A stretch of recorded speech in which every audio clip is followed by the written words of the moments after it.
Now, interesting conversation with Bruce Bartlett. He is a former domestic policy advisor to Ronald Reagan, Treasury official under President George H.W. Bush. He's been an economic historian and has worked in politics and public policy for 30 years now. And he's got a new book called The New American Economy, The Failure of Reaganomics and a New Way Forward. Uh-oh. Bruce, welcome to the Young Turks. Happy to be here. All right, so did you believe in Reaganomics when you worked for Reagan and then change your mind later?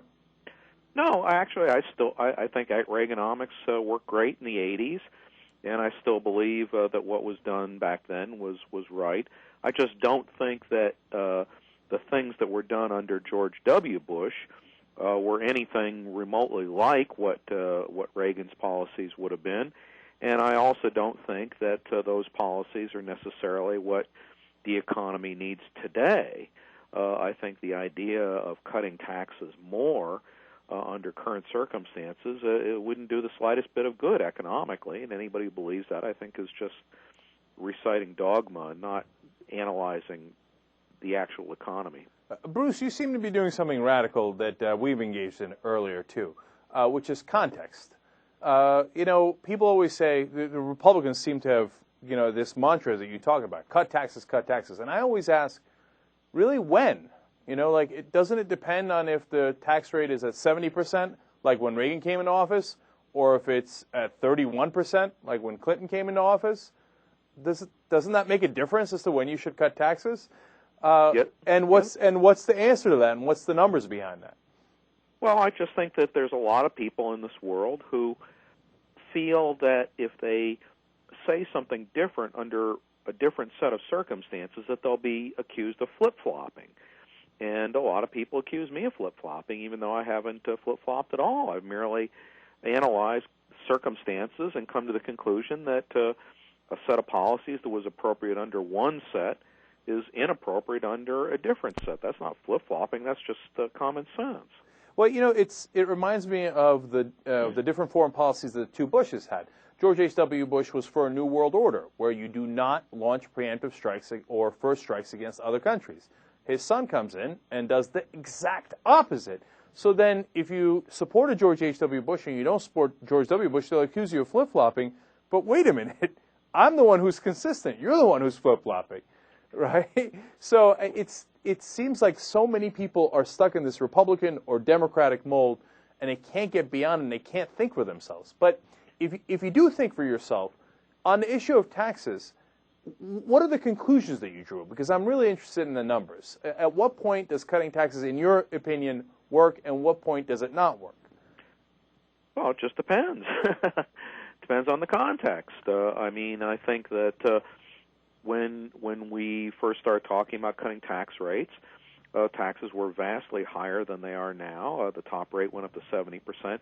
But most importantly, we were suffering from inflation, which pushes people up into higher tax brackets, so that there was a continuous tax increase going on day after day after day that was sapping incentives. It was, whether it was right or wrong, was very common in the 1970s to hear people say, I'm not going to work overtime because it'll push me up into a higher tax bracket and I'll end up losing money.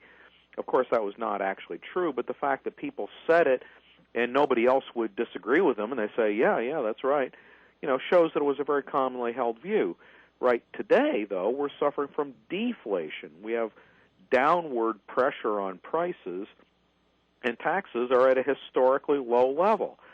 This year, total federal taxes are only 14.9% of GDP. That's the lowest level since the 1940s. If taxes as a share of GDP is the be-all and end-all of growth, we should be booming. So I think the idea that lowering taxes even more is just ridiculous. So when you propose this to Republicans, do they at least understand what you're saying and say, hey, Bruce, shush, we're trying to win political contest here? No, I think they actually believe it. It amazes me that there's a fairly substantial number of really reputable economists out there, guys with Nobel Prizes, who maintain that not only should we have had no stimulus spending at all, but that we should have slashed tax rates back in February, and that somehow or other that would have gotten the economy growing again. I'm just incredulous. I'm incredulous too. I mean, I have to question their motivation because we have overwhelming evidence now. I mean, the last 8 years, all we did was cut taxes, and then we wound up in the worst economic debacle of our lifetimes. Did that not prove exactly something? Right. I mean, I'm not so sure that those tax cuts caused the debacle, but on the other hand, it is quite clear that even if you discount what happened in 2008, that the growth during the George W. Bush years was very, very subpar. We did much better following the 1993 tax increase that Bill Clinton enacted, and which every single Republican said would lead to total economic disaster, when in fact the economy boomed. Yeah, and until 2000, when George W. Bush came in, the economy continued to boom. And so when you look at those graphs, and I've been looking at those a lot more lately, Bruce, as to when the taxes are at a certain rate and where the economy is, right? I began to question my assumptions because when I would say that I'm almost in the same exact boat as you are, right? I was a Republican earlier, and I was in favor of Reagan and George H.W. Bush, et cetera. But but we do a progressive show here, and I think the Republicans lost their minds, et cetera. So I'm certainly not in that camp anymore. But well, I would just add that I no longer consider myself to be a Republican. I consider myself to be an independent, and I do believe you're right that the Republican Party is brain dead. It's Glenn Beck is the face of in the mind of the Republican Party, and that's too scary to contemplate, really. It's depressing if you're a Republican, if you understand anything. We're talking to Bruce Bartlett. He's the author of The New American Economy, The Failure of Reaganomics, and A New Way Forward, and he worked in the Reagan and George H.W. Bush administrations. So what I was going to say is, though, a lot of our listeners have been sending me information, and all it is facts on how the economy did under different circumstances. And an interesting fact arises when you look at those graphs, which is America did great when we had tax rates anywhere between 70 to 91%. I mean, what the conservatives call the golden era of America, we had enormous taxes on the highest brackets. And honestly, Bruce, I'm at a loss to explain that. What's your sense of that? A big part of it is that the brackets were much different back then. You hit the top rate at a much higher level of income. I mean, it's one thing to pay 70% or 91% on the 10 millionth dollar you earn. It's quite another if you're paying it on the 101st dollar. So the income thresholds are very, very critical to analyze the structure of taxation. That's absolutely true. But for the richest Americans, and there were gigantically rich people back then, of course, as well, they would take up to 90% of their income above, let's say in these dollars, about $10 million. If you did that now, I would imagine that the heads of every Republican in the country would explode, even though they don't make the $10 million, right? Well, there's another thing to keep in mind as well, and that is the richer you are, the more likely it is that virtually all of your income is in the form of capital gains or dividends. And from the late 1930s until 1969, there was an alternative capital gains maximum tax rate of 25%. And right now, the capital gains rate is only 15%, and Obama has proposed increasing that, but only to 20%. So even if he raises the top rate, as he says he's going to, it's not really going to have much of an effect on the people at the high end. It's really just window dressing. So, that leads us to the problems with Obama, right? So you have that issue, which is it's what I call 5% change. It's another part of the financial regulations where he's asking companies to keep 5% of the loans that they make, which is comical. And in this case, you go from 15 to 20%, another 5% change. And then last week we saw that he had said in the campaign that he was going to close a tax loophole, and then he proposed it as president. And then the banking lobby and the corporate lobby got in there, and they withdrew it last week, saying, okay, never mind, we're going to let them keep their offshore accounts in the Cayman Islands and not do a damn thing about it. So are we underestimating how compromised the Democratic Party in this White House is? Well, I think this idea that Obama is a Marxist in the most left-wing president in our history is just ludicrous. I mean, I think the conservatives are just, crazy.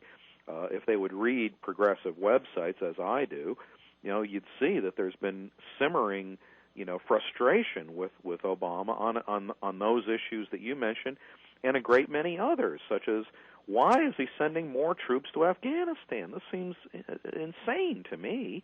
Why has he not gotten rid of Don't Ask, Don't Tell? I mean, these things strike me as these are things he could do himself. He doesn't need to get Congress to pass a law. He's made these decisions, and I think they're bad decisions. I'm positive that the reaction that you'll get, Bruce, is from Republicans and present-day conservatives is, this Bruce Bartlett guy was never one of us anyway, right? But you did work in the Reagan White House, and you did work for George H.W. Bush. Is it you, or is it the Republican Party that's changed so much? Well, I think the party has changed a lot. I think it's really gone off the deep end. And what's worse, from my point of view, is that the entire conservative movement, such as it is, has become a wholly owned subsidiary of the Republican Party. I mean, once upon a time, they were separate. You had Republicans, and then you had conservatives, and they worked together, and there was some overlap, but there were distinctive, entities. Now they are one and the same, and what passes for conservative thought these days is pure partisan posturing. They just figure out what the Republican line of the day is, and that becomes the conservative line of the day. And I think that I'm consistent in being a conservative, and that's everybody else who's wrong. We're talking to Bruce Bartlett, the author of The New American Economy and the Failure of Reaganomics and a New Way Forward. Well, now we would have progressives on the other side saying, hey, wait a minute, you claim that you were right during the Reagan and Bush years, but didn't they do, a lot of things, putting aside foreign policy, on the domestic front that were not helpful? Okay, did not address. I mean, forget Don't Ask, Don't Tell. A lot of people would say they didn't address some civil rights issues, right? Et cetera, et cetera. Do you still believe that Reagan and budget and tax issues? That's my expertise. I mean, I'll still defend what Reagan did, and frankly, I was not entirely thrilled with the budget deal of 1990, where George H.W. Bush, broke his tax pledge, and I was working for him at the Treasury Department at the time. But with the benefit of hindsight, I can see that the tough spending controls and pay-go that were put in place by that legislation were probably as much, or if not more, responsible for the surpluses of the 1990s as anything that Clinton did. And so I think that those two presidents are very much and I think Clinton is very much underrated as well.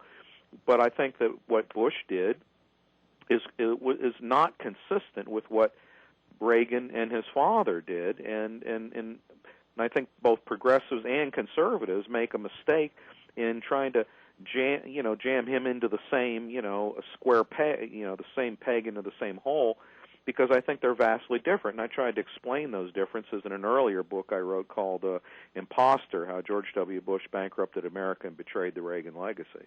So real quick, I'm going to ask you one last question on that. Look, on the George H.W. Bush thing, I agree with you. He knew he was going to do a political, it's tough to say political suicide, but certainly do himself a lot of political damage by raising taxes, but he did it anyway because he thought it was the right thing for the country, and that took a lot of guts. But on Reagan, do you still believe in the trickle-down theory? Well, I never thought it was trickle-down theory. I thought it was, I think it was supply-side economics. It was about restoring incentives, about giving people the incentive to work, save, and invest, and expand the supply side of the economy. And I think it demonstrably worked. Remember that back in 1980, the top, inflation was up in the 18, 19, 20% range, as were interest rates, and most economists said it would take decades to get the economy out of that mess. We were out of it within a couple of years. By 1983, inflation was virtually gone.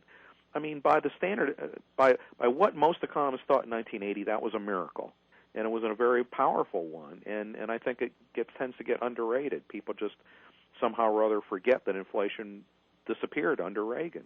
You know, I'd love to put you up against a progressive economist on that issue because I'm fascinated by that, and I really have an open mind on that on both sides. But it's a very interesting conversation. We really appreciate you coming on, Bruce. Okay, thank you. And everybody remember, Bruce Bartlett's book is The New American Economy, The Failure of Reaganomics and a New Way Forward.